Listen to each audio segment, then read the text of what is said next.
A red fair die has numbers 0, 1, 2, 3, 4, and 5 on its faces. A blue fair die has the non-positives 0, -1, -2, -3, -4, and -5 on its faces.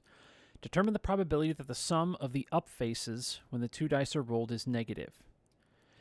Now, there are 6 sides here and 6 sides here, so that means there's a total of 36 possible outcomes. The question is, how many of them will have a negative sum?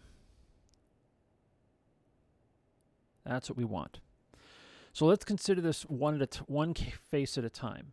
Let's say that red rolls 0. How many ways can we have a negative sum? Well, it can't be when blue is 0, but when it's any of the 5 negatives, that will be.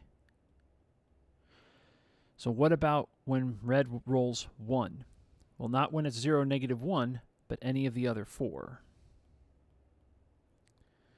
When it's 2, well, when it's -3, -4, or -5. Are we noticing a pattern? Every time red goes up by 1, there's one fewer possible way for it to be 0, so that by the time you get to 5, there's no way you could have a negative sum.